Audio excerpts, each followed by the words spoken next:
Bismillahirrahmanirrahim. Assalamualaikum warahmatullahi wabarakatuh. Alhamdulillah alladzi khalaqal mauta wal hayata liyabluwakum ayyukum ahsanu amala. Asyhadu an la ilaha illallah wa asyhadu anna Muhammadan abduhu wa rasuluh. Allahumma shalli wa sallim wa barik ala Muhammad wa ala alihi wa sahbihi ajma'in, amma ba'd. Hadirin rahimahullah, alhamdulillah, puji dan syukur mari sama-sama kita panjatkan kepada Allah Subhanahu wa taala atas limpahan rahmat dan karunia-Nya yang hingga subuh ini Allah mampukan kita kembali untuk menyempurnakan tugas hamba kita mengabdi pada Allah dengan salat subuh berjamaah dan dilanjutkan dengan ta'lim. Mudah-mudahan salat subuh kita dan taklim kita benar-benar dari Allah Subhanahu wa taala. Salawat dan salam semoga tetap tercurah kepada uswah dan qudwah kita baginda Nabi kita Muhammad sallallahu alaihi wasallam, keluarga, kerabatnya dan para sahabatnya. Dan mudah-mudahan kita termasuk kelompok beliau yang tetap istiqomah dalam menjalankan sunnah-sunnahnya hingga akhir hayat kita. Amin ya rabbal alamin. Hari ini kita lanjutkan dari kajian bulan lalu. Kita masih bahas bagaimana agar kita mendapatkan keberuntungan dalam kehidupan ini. Dan beruntung itu kaitannya dengan kehidupan kita, baik dalam sisi agama maupun dalam sisi psikologis kehidupan kita. Dan kita masih menggunakan maraji dari Quran surat Al-Maidah ayat 35, di mana Allah berfirman, a'udzubillahi minasyaitonir rajim, ya ayyuhalladzina amanu taqullaha haqqa wabtaghu ilaihi al-wasilah wajahidu fi sabilihi la'allakum tuflihun. Wahai orang beriman, bertakwa kepada Allah dan carilah jalan untuk selalu dekat dengan Allah dan berjihadlah bersungguh-sungguh di jalan Allah agar kalian mendapatkan keberuntungan. Ayat ini yang masih kita jadikan dalil kita untuk membahas ini. Jadi ada perintah langsung dari Allah Subhanahu wa taala untuk orang yang beriman agar bertakwa, mencari jalan dan berjihad di jalan la'allakum tuflihun, agar kita mendapatkan keberuntungan. Nah, maka banyak yang sudah kita bahas beberapa pertemuan lalu kaitan dengan ayat ini. Maka perintah yang perlu menjadi renungan buat kita semua setelah kita beriman, ada 3 penopang yang perlu kita usahakan dalam keseharian kita. Jadi perintahnya tadi yang pertama untuk orang beriman saja. Jadi kalau kita juga buatkan skema bahwa keberuntungan dalam kehidupan seorang itu ketika dia mempertahankan dengan 3 komponen ini. Taqullaha wabtaghu ilaihi wasilah wajahidu fi sabilihi. Jadi 3 keuntungan, ada 3 usaha yang perlu kita maksimalkan dalam kehidupan setelah memiliki ketakwaan. Maka tidak berlebihan kalau kita berharap la'allakum tuflihun, itu harapan menjadi orang yang beruntung itu adalah harapan kita semua. Tentu kita berharap tidak hanya dari sisi beruntung, yang di sini bukan dibahas keberuntungan dari sisi dunia, jabatan tinggi, uangnya banyak dan sebagainya, tetapi lebih dari itu. Maka keberuntungan yang di ayat ini yang kaitan dengan bahasan kita adalah bagaimana nilai-nilai akidah itu, keimanan itu terimplementasi, adanya ketakwaan, kemudian berusaha mencari jalan dan bersungguh-sungguh. Mengapa ini kita lakukan? Sekali lagi untuk memudahkan kata konsepnya bahwa perintah Allah itu untuk orang beriman ada 3. Ya, kalau lebih mudah pakai di huruf lain 3P di sini. Bertakwa, berusaha mencari jalan untuk dekat dengan Allah, dan bersungguh-sungguh memperjuangkan untuk menegakkan agama Islam dalam kehidupan kita. Tanpa ini kita tidak beruntung. Dan takwa kita sudah bahas bahwa sudah banyak definisi para ulama dan kita tidak bahas apa itu takwa, tetapi takwa yang kita harapkan dan Allah harapkan kepada kita terindikator dalam 5 komponen kehidupan kita. Ya, takwa terindikator dalam kehidupan kita di Quran surat yang ketiga ayat 134 dan 135. Setidaknya ada 5 indikator yang perlu muncul dalam pribadi seseorang ketika ketakwaan itu ada dalam dirinya. Yang pertama, sebagaimana firman Allah, alladzina yunfikuna fi sarra'i wad dharra. Kalau takwa terimplementasi pada karakter orang-orang yang peduli pada orang lain walaupun dalam kondisi sulit. Alladzina yunfikuna fi sarra wa dharra. Kita buktikan misalnya kepedulian kita pada sahabat kita di Palestina, di Gaza sana. Walaupun kita mungkin di Indonesia masih banyak yang kurang, tetapi kepedulian kita pada saudara kita di Gaza itu bisa menjadikan kita peduli pada mereka, mungkin hubungan harta dan sebagainya. Kemudian ada tragedi ya, kalau yang di grup saya lihat kemarin itu semalam ya, itu ada teman saya hubungin ada di Bitung sana, memang kejadiannya luar biasa ya. Jadi ya jelas lah ya, setiap kebaikan pasti ada musuh. Maka mudah-mudahan saudara kita yang ada di Bitung bisa terselesaikan ya, tidak menjadi akar masalah. Jangan-jangan Gaza Palestina Israel yang pindah ke Indonesia di Bitung sana ya, insyaallah tidak. Baik, jadi takwa yang pertama terorientasi dalam karakter peduli pada orang lain.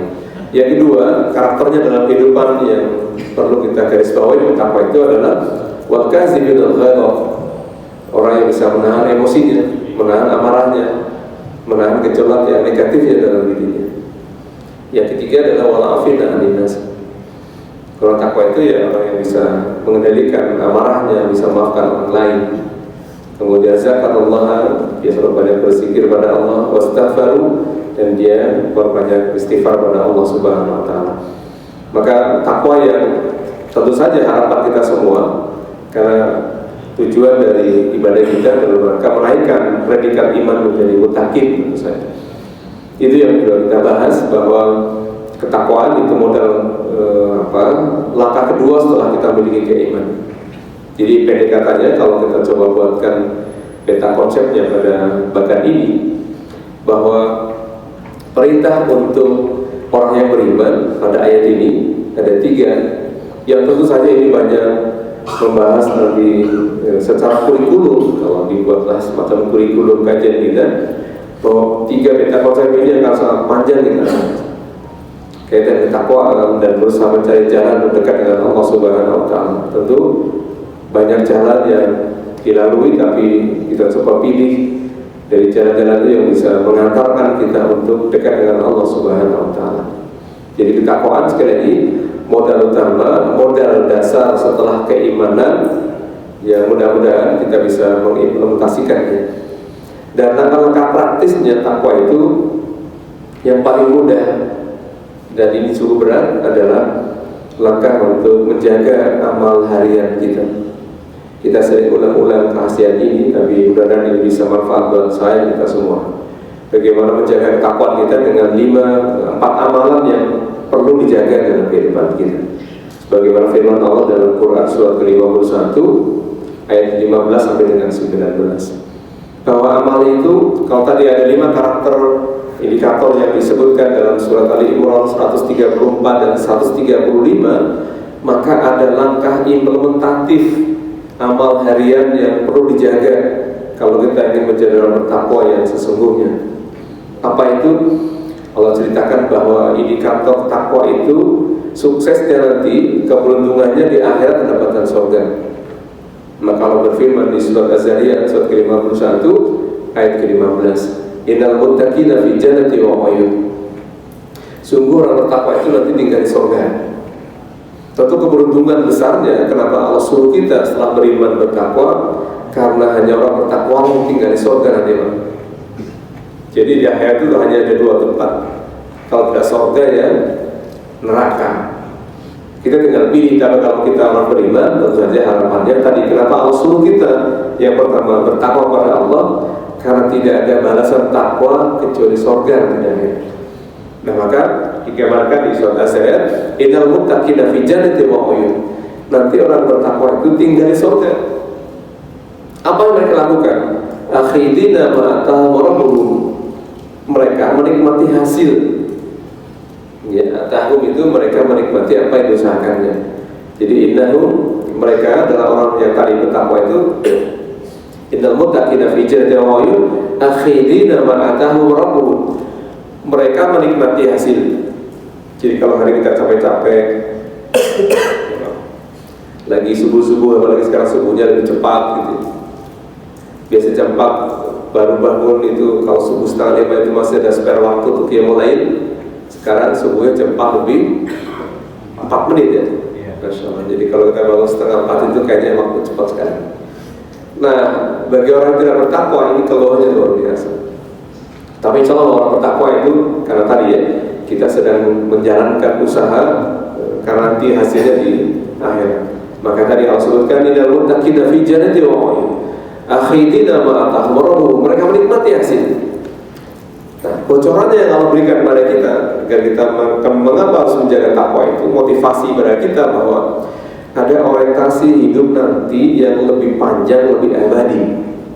Jadi kalau sekarang lelah, capek dalam ibadah itu, iya, karena itu bagian dari proses kehidupan. Maka Allah bocorkan kepada kita tentang amal harian yang perlu dijaga betul. Kalau orientasi kita pada orientasi akhirat untuk masuk surga, apa amalan itu? Di surat ke-15 tadi ke-51 ayat ke-16-nya, innahum kanu qabla dzalika muslimin. Mereka itu yang tinggal di surga adalah orang-orang yang tadi disebutkan ciri orang bertakwa, dan orang-orang yang bertakwa itu tinggal di surga. Maka amal harian mereka adalah yang pertama, innahum kanu qabla dzalika muslimin. Mereka adalah orang-orang yang selalu berbuat kebaikan, hidup dalam kebaikan, berusaha dalam kebaikan, bersama orang-orang baik, punya lingkungan baik dan sebagainya.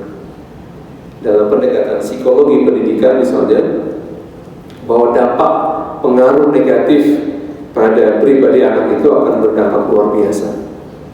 Yang perlu kita garis bawahi hari ini Bapak Ibu adalah bahaya LGBT. Bayangkan Senin yang lalu saya membuat kajian di MJ TV. Temanya sedang membahas menabilut tentang bahaya homoseksual dan LGBT. Saya paparkan beberapa data hasil riset kami tentang bahaya LGBT dan pengaruhnya luar biasa. 2 hari YouTube-nya di-take down. Jadi tidak boleh ngomongin LGBT, tidak boleh ngomongin homoseks, bahayanya di YouTube langsung dihapus. Artinya memang di luar sana itu tantangan kita luar biasa. Padahal ini sangat berbahaya. Ya, pengaruh dari dampak perilaku seks menyimpang ini luar biasa. Dan Indonesia itu sudah sangat parah kalau kita lihat. Mungkin dulu pernah mendengar ya di konten dari YouTube juga, riset dari Dinas Kementerian Sosial, bahwa mereka merilis tentang bahaya dari LGBT. Salah satunya ketika ada anak yang sedang, misalnya ada, atau kita lah ya, nonton film porno misalnya. Ketika seseorang atau anak itu nonton film-film porno, maka ada 5 sel sarafnya mati 1 kali nonton. Sementara narkoba, kata riset ini yang dikeluarkan oleh Kementerian Sosial, kalau orang pakai narkoba itu di 3 sarafnya mati, terputus. Ini kalau menonton film porno 5 langsung putus. Jadi secara kalau dari neurologi lebih berbahaya nonton film porno ternyata. Untuk apa? Kaitannya dengan sel saraf yang ada di otak kita. Nauzubillah. Makanya mereka kalau kasus yang Senin kemarin saya alami itu, ketika sedang membahas tentang homoseksual, bahaya dari sisi psikologis, dari sisi kehidupan yang lain, itu hanya 2 hari langsung di-take down, dikasih peringatan. Kalau masih membahas lagi, maka channel ini akan ditutup permanen. Bisa dibayangkan. Artinya di sana itu banyak, di sana itu tidak suka, ya mungkin karena jaringan mereka ya. Karena saya bilang tahun 1970 itu di American Psychiatric Association itu merubah definisi dari gangguan seks, gangguan jiwa itu menjadi hal biasa. Maka di awal 2016 perdebatan panjang di Indonesia tentang LGBT itu, lesbi, gay, bisex, dan transgender itu seolah bukan bagian dari gangguan kejiwaan, sehingga itu dianggap biasa. Ya, na'udzubillah ya. Ini tantangan buat para pendidik, para orang tua hari ini, karena makin masifnya godaan. Maka subhanallah, kalau kita berusaha maksimal mudah-mudahan dengan 3 langkah ini, 3 usaha ini, mudah-mudahan Allah mudahkan kita dan tergolong jadi orang yang beruntung. Tadi ketakwaan itu perlu dijaga betul. Di antara menjaga amalia hariannya, 1, berusaha jadi orang baik. Berusaha baik tentu berusaha jadi orang yang berlingkungan baik, dalam kondisi baik. Maka secara garis besar bagaimana agar kita jadi orang baik diberi tuntunan oleh Allah dalam Quran. Di surat yang kedua ayat 177-nya. Jadi kalau kita turunkan, kenapa harus bertakwa? Karena takwa itu penyebab atau wasilah atau syarat untuk tinggal di surga. Jadi tidak bertakwa itu tidak bisa tinggal di surga. Maka dalam keseharian kita perlu menjaga nilai takwa ini. Disebutkan tadi dalam surat Az-Zariyat ya, surat ke-51 dari 15 sampai dengan 19. Di 16-nya Allah sudah sebutkan kepada kita indikator orang bertakwa yang tinggal di surga adalah mereka adalah orang yang selalu berusaha dalam kebaikan. Innahum kanu qabla dzalika muhsinin. Orang yang selalu berbuat baik. Maka bagaimana agar kita termasuk kategori ini, orang yang berbuat baik? Penjelasannya dalam surat Al-Baqarah ayat 177. Ya, ada 5 indikator utama kalau kita ingin menjaga ketakwaan dan termasuk orang-orang yang dinilai takwa dalam keseharian kita, atau minimal implementasi takwa itu bisa kita jalankan dalam kehidupan dan kaitannya dengan pendekatan psikologis. Apa itu? Yang pertama, Allah ingatkan kita, laisal birra an tuwallu wujuhakum qibla al-masyriq wal maghrib, walakinnal birra man amana billah wal yawmil akhir wal malaika wal kitab wan nabiyyin. Jadi syarat kebaikan pertama kalau kita ingin jadi orang baik ternyata memiliki akidah yang kuat, memiliki iman yang baik. Ya, karena ini kaitannya dengan solusi yang Allah berikan. Pernah kita bahas bahwa kalau takwa itu nanti di surga, ini kan rancangan masa depannya. Nanti di surga itu kehidupan kita di akhirat setelah kematian kita datang dan hari kiamat ada kehidupan yang abadi, dan itu hanya milik orang bertakwa saja yang tinggal di surga. Maka kalau gambaran tadi disebutkan tentang orang-orang yang tinggal di surga memiliki amal harian yang luar biasa. Ya, yang pertama tadi, innahum kanu qabla dzalika muhsinin, mereka dulu waktu hidup adalah orang-orang selalu berbuat baik. Kebaikan itu bukan katanya tetangga atau katanya orang lain, tetapi kebaikan dengan standar yang Allah berikan dalam Quran tadi. Laisal birra, bukan kebajikan itu antuwal qibla al-masyriq wal maghrib, walakinnal birra man amana billah wal yawmil akhir wal malaika wal kitab. Nabi. Jadi kebaikan itu syaratnya adalah memiliki akidah yang kuat. Jadi kalau ada orang di luar Islam yang berbaik, maka kebaikannya itu hanya untuk dirinya, tapi tidak berpahala. Misalnya kalau kita tanya di masjid ini pakai listrik, penemu listrik adalah Thomas Alva Edison. Kira-kira sama sekarang sudah pahala kan? Ya. Kalau dengan standar Quran itu, setiap kebaikan itu syaratnya adalah keimanan. Jadi kalau dia tidak beriman, maka pahalanya tidak mengalir tentu saja. Baik, jadi syarat pertama dan utama sekali kebaikan itu adalah memiliki iman, beriman pada Allah Subhanahu wa Ta'ala. Dan kebaikan yang kedua syaratnya adalah peduli wa hubbi dawil qurba. Hubbi dawil qurba, ini kata kuncinya, bahwa memberikan apa yang dicintainya untuk keluarganya, lingkungannya. Maka harta yang paling kita cintai adalah dalam kehidupan tentu diantaranya uang. Pernah kita bahas bahwa harus jadi kita para lelaki ini, para suami itu sadar betul hubbi dawil qurba pada ayat ini dijelaskan di surat Al-Baqarah juga ayat 215-nya.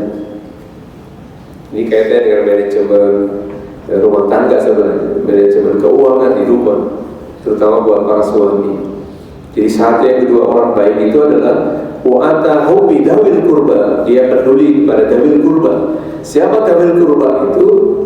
Penjelasannya di surat Al-Baqarah juga ayat 215. Ketika Allah berfirman, yas'alunaka madza yunfiqun. Ya Rasul, kalau ada hambaku bertanya kepadamu tentang pemberian yang terbaik kepada siapa, infak itu urutan pertama siapa? Lil walidain, ya, kepada kedua orang tua.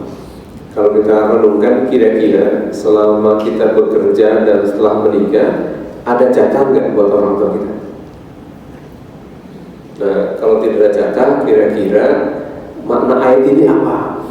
Maka wa'ata habbi dawil kurba tadi, memberikan apa yang dicintainya kepada keluarga, atau keluarganya di breakdown tadi di surat Al-Baqarah 215-nya adalah setiap kebaikan itu pemberian terbaik. Urutan pertama lil walidain, baru aqrabin, baru wal yatama, wal masakin, ibnu sabil.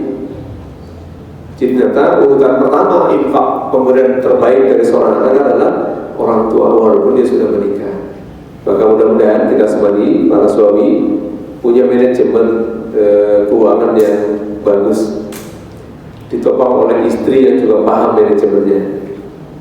Jadi setiap bulan ada gaji perlu diingatkan oleh para istrinya untuk orang tuanya. Suami yang baik diingatkan istrinya, dia sadar bahwa orang tuanya tidak hanya ayah ibunya saja, tapi juga mertuanya. Mudah-mudahan ya, jadi keberkahan itu, kebaikan itu ya berbagi lah ya, tapi kepada orang tua. Baik, syarat yang ketiga untuk jadi orang baik yang diimini, yang diinginkan surga, yang diinginkan karakternya jadi orang beriman dan bertakwa itu adalah waqimi sholat wa atuz zakat, mendirikan sholat, merutinkan sholat, menjaga sholatnya dan zakat, ibadahnya ya. Dan yang keempat yang penting luar biasa, yang mungkin sering kita lalaikan adalah menepati janji atau berakhlak lah ya. Jadi akhlak itu menjadi barometernya orang baik. Dan yang terakhir yang kelima, orang baik itu digambarkan wasabirina fil ba'sa wad-dharra wa hina al-ba's. Ulaika sadaqu wa ulaika humul muttaqun. Jadi kebaikan yang paripurna, syarat pertama orang yang tinggal di surga adalah mereka memiliki iman yang kuat, mereka peduli pada orang tua dan lingkungannya dan keluarga tentu saja, menjalankan ibadah, kemudian memiliki akhlak dan bersabar. Itulah indikator dari iman dan takwa yang benar. Baik, itu syarat orang bertakwa, implementasinya. Maka mudah-mudahan kita semuanya dibimbing oleh Allah untuk tetap dalam kebaikan, bersama orang baik, berusaha jadi orang baik, tinggal bersama orang baik, dan tetapkan kebaikan hingga akhir hayat kita. Ya. Baik, maka menjaga amal yang kedua dari ketakwaan itu adalah kanu qalilan minal laili ma yahjaun. Mereka menjaga qiyamul lail. Mudah-mudahan ya kita tadi masih sempat qiyamul lail, karena itu bagian dari amal harian yang perlu dijaga betul oleh kita orang-orang yang merasa bertakwa dan ingin jadi orang bertakwa. Amal hariannya adalah yang kedua, diawali dari menjelang tidur sudah mengusahakan jadi orang baik, bangun tidur, kemudian qiyamul lail, kemudian diteruskan dengan istighfar di waktu menjelang adzan tadi, dan bersedekah. Insyaallah ya, bagus di DKM kalau pagi. Jadi setelah subuh tromolnya diedarkan. Ini luar biasa. Ini amaliyah yang perlu dirutinkan. Kenapa? Karena pagi ini ada malaikat yang turun mendoakan siapa yang berinfak di pagi ini. Ini bukan besar kecilnya, tetapi istimror gitu. Ya, menjadilah DKM ya, ini menjadi contoh ya. Dan perlu teruskan, mengapa? Karena ini salah satu menjaga amal yang 4 tadi. Ya, jadi amal penghuni surga itu dalam hariannya, satu, memiliki orientasi jadi orang baik, menjaga qiyamul lail, menjaga istighfarnya menjelang azan, dan sedekah, terutama sedekah di pagi hari. Maka kalau tadi kita belum bawa uang, besok usahakan minimal ada yang kita infakkan dibagi, sedekahkan, bukan besar kecilnya ya, tapi ada niat karena itu bagian dari menjaga amalia ketakwaan kita. Baik, dan kita kemarin sudah masuk di poin yang kedua sebenarnya, itu mencari jalan untuk dekat dengan Allah Subhanahu wa Ta'ala. Dan ada minimal ya, ini minimal dengan pendekatan kajian kita ada 5 yang perlu kita usahakan dalam rangka mencari jalan untuk dekat dengan Allah Subhanahu wa Ta'ala. Jadi ini juga bagian dari amal. Jadi kalau tadi orang bertakwa itu digambarkan oleh Quran surat Az-Zariyat itu dengan perilakunya ada apa? Ya, yang pertama, innahum kanu qabla dhalika muhsinin, kanu qalilan minal laili ma yahjaun, wa bil ashari yastaghfirun, wa fi amalihim lisari wal mahrum. Jadi menjadi orang baik, menjaga qiyamulailnya, kemudian istighfarnya dijaga menjelang azan subuh, dan bersedekah. Ya, maka langkah yang kedua, perintah yang kedua adalah berusaha mencari jalan. Mencari jalan mendekat pada Allah Subhanahu wa Ta'ala. Ini sekali lagi perintah dari Allah. Ya, perintah dari Quran surat Al-Maidah ayat 35 tadi. Ya, wabdahu ilaihil wasilah. Ya, tentu saja kita semuanya sedang berjalan menuju Allah Subhanahu wa Ta'ala. Maka ada 5 hal yang perlu menjadi komitmen kita bersama, ya, dalam rangka mencari jalan agar dekat dengan Allah Subhanahu wa Ta'ala. Yang pertama adalah memperbaiki kualitas sholat, baru kita sudah bahas sedikit. Kemudian perbanyak zikir, berdoa, membaca dan mengaji Al-Quran, dan menghadiri majelis-majelis ilmu. Jadi ini bagian dari upaya kita dalam rangka mencari. Tentu saja masih banyak cara yang lain, tetapi dalam pendekatan kajian kita ada 5M saja. Ya, yang pertama adalah memperbaiki kualitas sholat. Kemarin kita sudah bahas mengapa sholat kita perlu diperbaiki. Karena ada 3 alasan utama yang perlu menjadi catatannya. Alasannya apa? Mengapa kita perlu memperbaiki kualitas sholat? Pertama, sholat adalah kewajiban.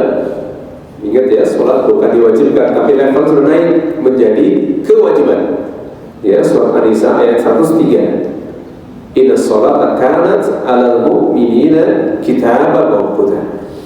Sudah sholat itu adalah merupakan kewajiban yang waktunya telah ditentukan untuk orang beriman. Jadi kewajiban, bukan diwajibkan lagi. Ya, artinya kebutuhan. Makanya kalau tidak sholat itu bagian dari kekufuran. Jika orang Islam yang tidak sholat, sengaja tidak sholat, maka dia kufur serta amaliyah. Nauzubillah. Yang kedua, karena sholat adalah cara Allah memberikan warning, mencegah dari perbuatan yang buruk. Dan yang ketiga, tentu saja sholat menjadi wasilah kalau kita ingin pertolongan dari Allah Subhanahu wa Ta'ala. Mengapa pertolongan penting?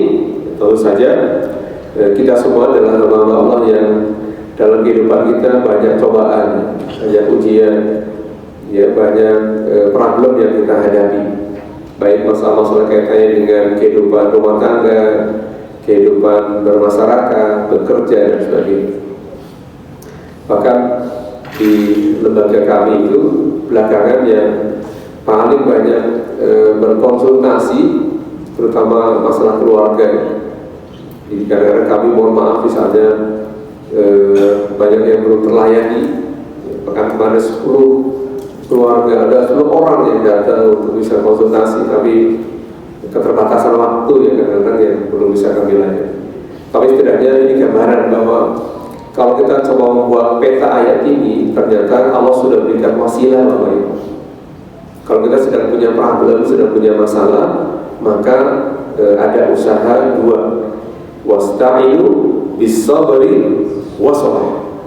Minta tolong pada Allah dengan sabar kaitan dengan proses, dan sholat ini penting. Mengapa? Karena terapi terbaik ya dalam pendekatan psikologi Islam itu, ketika orang punya problem itu adalah menjaga sholatnya. Kenapa demikian? Karena tadi kalau dikaitkan dengan takwa tadi Bapak Ibu, nyata kenapa kita disuruh bertakwa? Karena takwa itulah yang kemudian di surat At-Talaq ya, surat ke-65 pada ayat yang kedua akhir dan pertama awal surat ketiga, kalau kita bertakwa maka Allah akan berikan makhraja, jalan keluar dari problem yang kita hadapi. Maka mengapa disuruh minta tolong dengan sabar dan sholat? Sabar kaitannya dengan proses, ya mungkin yang sakit perlu proses berobat, yang punya problem diure masalahnya seperti apa, dicari jalan keluar. Itu bagian dari perintah. Ya mengapa sholat perlu diperbaiki. Jujur saja kita yang sudah sekian tahun sholat mungkin suka abai. Kira-kira kita sudah paham belum apa kita baca dalam sholat. Nah maka dari sini mari kita sudah sempat bahas bahwa ketika mencari jalan mendekat pada Allah itu dengan memperbaiki kualitas sholat, minimal ada 5 indikator yang perlu kita garis bawahi pada tema ini.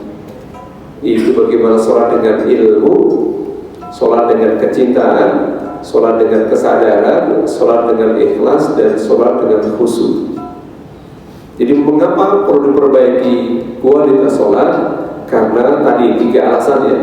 Sholat adalah kewajiban, sholat adalah warning yang Allah berikan, peringatan pada kita, dan sholat adalah wasilah kalau kita sedang punya problem, terutama kaitannya dengan kehidupan psikologis kita. Maka kita bisa bayangkan kalau 5S ini kita bisa prediksi dengan baik, bisa diselesaikan dengan baik dalam kehidupan kita. Satu, sholat dengan ilmu. Tentu kita sudah bahas ilmunya bukan ilmu fikih sholatnya saja. Ya, kita anggap fikih sholatnya sudah lewat tuh. Ya, karena sudah ngaji sekian puluh tahun lah. Ya mungkin ada yang sudah ngaji lebih dari 20 tahun. Makanya mudah-mudahan Allah jadikan kita orang yang memahami ilmu yang kita pelajari dengan baik. Masih ingat doanya ya? Rasul ngasih kita doa dalam hadis Sahih Muslim, di hadis nomor 2722 hadisnya. Matan hadisnya cukup panjang kaitan dengan doa, tapi beliau mengajarkan doa yang indah. Di penggalan doa itu, Allahumma inni a'udzubika min ilmin la yanfa' wa min qalbin la yakhsha wa min nafsin la tasba' wa min da'watin la yustajab laha. Ya, jadi doa-doa tadi menjadi penting. Ya Allah, lindungi kami dari ilmu yang tidak manfaat. Ya, maka semoga apa yang kita pelajari dari kecil, belajar fikih, selesai sudah. Harapannya begitu. Cuman sifat kita kan kadang-kadang sudah lupa. Dipelajari, besoknya lupa gitu. Maka sholat dengan ilmu, levelnya bukan lagi bahas fikih, atau setidaknya fikih sudah lewat tuh. Bagaimana tata cara sholat. Tentu perdebatan sering panjang nih kalau bicara sholat kan. Sebelum sholat pasti bicara sholat. Itu dari TK sampai perguruan tinggi selalu dibahas itu. Ya, dalam kajian agama, kalau di perguruan tinggi pendidikan agama Islam itu pasti dibahas dari sholat itu kaitan dengan tohar. Dari TK sampai perguruan tinggi yang umum ya, kalau yang agama tentu tidak. Maka mudah-mudahan kita sudah paham tuh bagaimana cara wudu yang baik, bagaimana cara sholat yang baik dari sisi fikih. Ya, tidak memperdebatkan kenapa kalau sholat ada yang duluan pakai tahiyatnya langsung menunjuk jari, ada yang menggerakkan jarinya, ada yang hanya salam ketika syahadat baru menunjuk tangan. Itu semuanya bagian dari kajian fikih dan tidak perlu diperdebatkan. Tapi minimal perlu dipelajari biar tahu dari mana dalilnya. Karena kadang-kadang ini bukan salah ulamanya, tapi salah yang memahaminya, menerjemahkan. Jadi kalau kita lihat ada beberapa ulama yang menulis tentang sifat sholat Rasul misalnya. Ada beberapa hadis yang kadang-kadang misalnya pada tema itu ada 7 hadis misalnya riwayatnya, yang dimasukin terjemahnya satu dan itu dianggap saling sunnah, sehingga yang lain dianggap tidak sunnah. Padahal kalau cek kembali hadisnya bukan hadis yang mutawatir misalnya, itu hadis ahad, sehingga masih menjadi perdebatan. Nah ini itu selesai pada kajian fikih saja. Ya, tapi selain itu tentu saja bagaimana memahami sholat dengan ilmu itu, memahami memahamkan sholat kita dengan implementasi kehidupan kita sehari-hari. Ya, nilai-nilai akhlak yang apa yang ada dalam sholat itu yang kaitannya dengan keilmuan kita. Bagaimana sholat melatih kita disiplin, melatih kita bersih, melatih konsentrasi, sugesti, dan kebersamaan. Jadi kalau tadi dalam psikologi Islam misalnya, bahwa Allah sudah sebutkan wasta'inu bis-sabri was-shalah, minta tolong dengan sabar dan sholat. Kalau ada orang sedang mengalami gangguan psikologis, entah stres, entah depresi dan sebagainya, bagaimana implementasi ayat ini dalam terapi? Tentu membahasnya kaitannya dengan kualitas sholatnya. Kenapa sudah sholat tapi nggak sembuh-sembuh? Dan di Indonesia banyak orang mengalami stres. Berarti yang salah bukan ayatnya, yang salah orang yang memahaminya. Termasuk misalnya inna sholata tanha 'anil fahsya wal munkar. Sholat bisa mencegah perbuatan keji dan munkar. Mengapa yang korupsi di Indonesia banyak orang Islam? Yang dia juga sholat. Berarti yang salah bukan ayatnya, tetapi orang yang melaksanakan sholat yang perlu memahami arti sholat itu sendiri. Maka mudah-mudahan kita mudahkan oleh Allah untuk memahami ilmu-ilmu Allah yang kaitannya dengan modal kehidupan kita.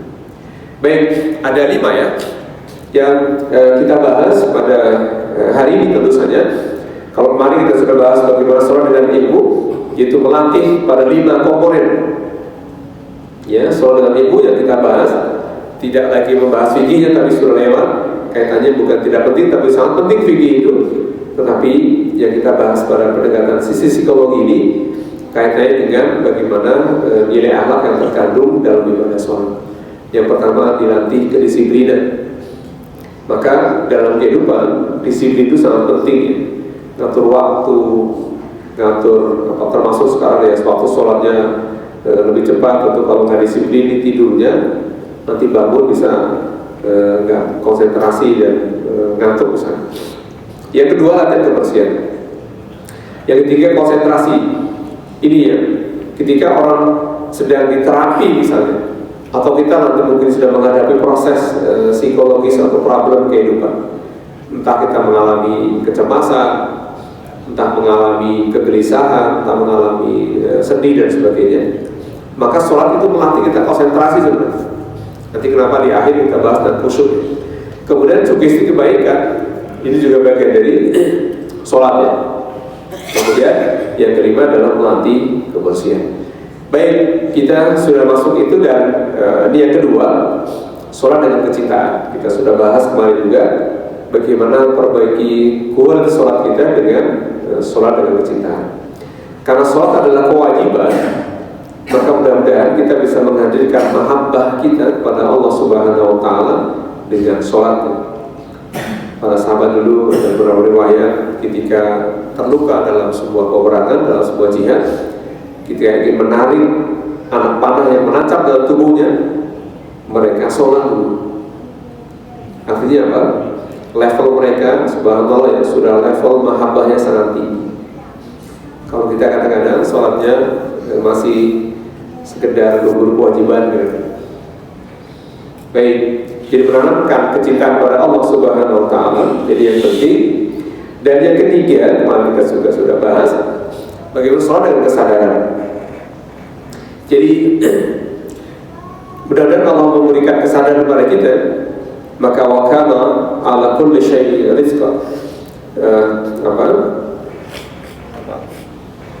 Bahwa Allah mengawasi segala sesuatu yang ada dalam tubuh kita. Maka dalam Quran surah Toha ayat ke-14, innani anallahu la ilaha illa ana fa'budni wa aqimi sholat zikri. Sesungguhnya aku adalah Allah, tidak Tuhan selain aku, kata Allah, maka sembahlah aku dan tegakkanlah sholat untuk mengingatku. Maka sholat kaitannya dengan kesadaran diri bahwa kita diawasi oleh Allah Subhanahu wa Ta'ala. Ya, dan kesadaran ini sangat penting kaitannya dengan kehidupan kita. Kenapa? Kesadaran kaitannya dengan bagaimana koneksitas antara hati, pikiran, pemahaman, berlaku dan budi pekerti. Ini kesadaran sangat penting dalam kehidupan kita tentu saja. Dan dalam pendekatan psikologi, kesadaran itu ada 3 yang perlu digarisbawahi, yaitu adanya cipta, rasa, dan karsa. Ada ration, emotion, dan will. Maka kesadaran itu yang penting dibangun dalam sholat kita. Bagaimana fungsi intelektual untuk menilai, memutuskan tindakan termasuk masalah agama. Jadi konsentrasi kita, kesadaran kita, ya, dalam pendekatan psikologi tadi ada fungsi intelektual di ciptanya, rationnya, kemudian dirasa itu adalah bagian dari motivasi dalam jiwa yang mendorong perilaku, ya, perilakunya pada karsa atau will. Tentu ini kemarin kita sudah bahas ya, kaitan kesadaran. Dan yang keempat ada sholat dengan ikhlas. Masya Allah ya, jadi kalau kita renungkan di surat Al-Maidah ayat yang kelima, wa ma umiru illa liya'budullaha mukhlishina lahu-d-din hunafa wa yuqimus shalah wa yu'tuz zakah wa dzalika dinul qayyim. Padahal mereka tidak disuruh kecuali menyembah Allah dengan memurnikan ketaatannya, mengikhlaskan. Jadi sholat kita semoga sudah ikhlas nih, ya, karena Allah Subhanahu Wa Taala, bukan karena yang lain, bukan karena itu dilihat oleh temannya, tetangganya, mertuanya, orang tua dan sebagainya. Jadi wa umiru illa liya'budullaha mukhlisin, mukhlis mereka, ya, jadi ikhlas, berusaha ikhlas untuk menjalankan ibadah kepada Allah. Mengapa demikian? Karena kita sering memasrahkan diri kita ini pada Allah Subhanahu Wa Taala. Qul inna sholati wa nusuki wa mahyaya wa mamati lillahi rabbil alamin. Sesungguhnya ibadahku, ya, salatku, ibadahku, hidup dan matiku karena Allah Subhanahu Wa Taala. Maka mudah-mudahan kita sudah termasuk orang yang ikhlas dalam salatnya. Baik, yang kelima, salat dengan khusyuk ini sangat penting. Ya, jadi Allah berikan keberuntungan pada orang-orang yang sholatnya khusyuk. Ya, Al-Mu'minun ayat yang ke-1 dan 2. Qad aflahal mu'minun alladzina hum fi sholatihim khashi'un. Sungguh beruntunglah orang-orang yang mukmin, yaitu orang yang khusyuk dalam sholatnya. Ya, jadi sholat dengan khusyuk ini sangat penting, dan saya yakin kita semuanya ingin maksimalnya. Jadi kalau peringatan dari Rasulullah SAW, perkara yang pertama diangkat dari umat adalah khusyuk. Ya, Masya Allah ya, sampai tidak lagi terlihat orang khusyuk dalam sholatnya. Jadi hadis riwayat At-Tabrani dengan sanad yang hasan. Khusyuk ini memang berat karena pertama diangkat dari umat baginda Rasul. Kita lagi bisa lihat bagaimana hiruk pikuknya kita hari kehidupan sehingga sulit untuk khusyuk dalam sholat. Tapi minimal kita mengambil khusyuk aja. Jadi tentu saja kita berusaha ya. Kalau dulu ada teman-teman beristihad latihan sholat khusyuk misalnya. Ya, dulu ada usahakan misalnya buat pelatihan bagaimana sholat khusyuk. Pada dasarnya sholat khusyuk, sholat dengan khusyuk itu minimal ada 2 syarat yang perlu dipahami oleh kita agar bisa khusyuk dalam sholat kita. Apa di antara 2 itu? Ada yang disebut dengan istilah quwwah al-muqtada. Quwwah al-muqtada. Yang kedua, da'fu asy-syaqin. Jadi yang pertama, quwwah al-muqtada, melakukan hal-hal yang menguatkan khusyuk. Persiapan sholatnya, ya, sholat pakai pakaian yang bagus. Kalau perlu pakai minyak wangi biar baunya wangi saja. Persiapan sholat, dan nanti usahakan sholatnya tidak menggunakan baju yang bergambar misalnya, karena bisa mengurangi konsentrasi temannya. Apalagi pulang dari kapalnya masuk masjid sholat, kasihan di belakang. Padahal Allah sudah perintahkan itu, kalau mau masuk masjid pakaian yang baik. Di mana perintahnya? Di surat yang ke-7 ayat 31. Ya, jadi kalau masuk masjid itu pakaianlah pakaian yang bagus. Pakaian yang bagus itu bukan pakaian yang mahal, tapi pakaian yang tidak mengganggu orang lain. Pakai sarung misalnya di belakangnya, usahakan mereknya jangan taruh di belakang lah gitu. Kenapa? Pasti penasaran di belakangnya. Ibu baru beli mukena misalnya, ya usahakan kalau bisa dicopot aja itu mereknya misalnya. Kenapa? Karena ini kaitannya dengan mengganggu konsentrasi sholat orang lain. Ya, jadi persiapan sholatnya tadi tentu saja persiapan sholatnya kalau berjamaah di masjid bagi laki-laki ini persiapan membantu kita untuk konsentrasi khusyuk disebut dengan quwwah al-muqtadah, ya, melakukan hal-hal yang menguatkan khusyuk. Satu, persiapan sholat dimaksimalkan betul, kemudian berusaha untuk tumakninah di dalamnya, ya, tidak buru-buru, ya, ada jeda waktu, kemudian ada tartil membaca surahnya. Ya, ini penting tadi kaitannya sholat dengan ilmu di awal. Kemudian tadabbur ayat, ya, kemudian tadabbur bacaan-bacaan yang ada dalam sholat. Pertanyaan berikutnya, kita sudah hafal belum bacaan sholat itu? Minimal bisa paham. Maka nanti mungkin bisa diusulkan ketika ibadah khusus membahas, mengkaji tentang praktek bacaan dalam sholat. Hafalkan, jangan-jangan masih belum hafal, tahiyatnya belum sempurna, baca tahiyat awal, tahiyat akhirnya belum sempurna, iftitahnya mungkin masih kurang, entah mau yang baik-baik, entah yang kafiro, terserah, tapi yang penting dibaca benar atau tidak bacaannya. Nah, ini kaitannya dengan namanya quwwah al-muqtadah, melakukan hal-hal yang menguatkan khusyuk. Tadi ya, persiapan sholatnya maksimal, pakaiannya bagus, kalau perlu minyak wangi yang bagus, yang enak sehingga tetangganya mencium bau wangi bukan bau yang lain. Kemudian tumakninah terus dalamnya, berusaha tumakninah, ada jeda waktu dan sebagainya. Kemudian tartil baca surahnya, alhamdulillah kalau berjamaah kan enak. Usah kita baca suratnya dibaca enak, gitu ya. Kemudian tadabbur ayat, apa yang dibaca tadi kaitannya dengan pemahaman apa yang dibaca, termasuk tadabbur pada bacaan sholat, ya, dan lebih-lebih ketika sujud. Subhanallah, ini tentu saja motivasi. Yang kedua yang bisa mendukung untuk khusyuk adalah dha'fu asy-syaghil, menghilangkan hal yang melemahkan khusyuk. Apa itu gangguan-gangguan yang bisa menghilangkan khusyuk tadi? Kalau mau sholat ke masjid, ya usahakanlah pakaian yang tidak mengundang penasaran orang. Ada gambar kaos misalnya, tulisan, baju tulisan di belakangnya, itu kan mengganggu konsentrasi, ya. Tadi apalagi kalau lupa baru pulang ikut aksi kampanye misalnya gitu ya, di belakangnya masih ada tulisan gambar partai, gambar orang kampanye, itu kasihan yang belakang, jadinya tidak khusyuk, ya. Dan banyak hal lah yang disebutkan oleh Imam Ibnu Hajar dalam Bulughul Maram, tentu saja bisa dijelaskan dan bisa dicari lebih jauh tentang bagaimana sholat khusyuk itu. Baik, jadi kesimpulannya Bapak Ibu, tema kita hari ini bahwa memperbaiki kualitas sholat karena ada 5 jalan yang perlu kita tempuh dalam rangka mencari jalan untuk dekat dengan Allah Subhanahu wa Ta'ala. Yang pertama adalah dengan memperbaiki kualitas sholatnya.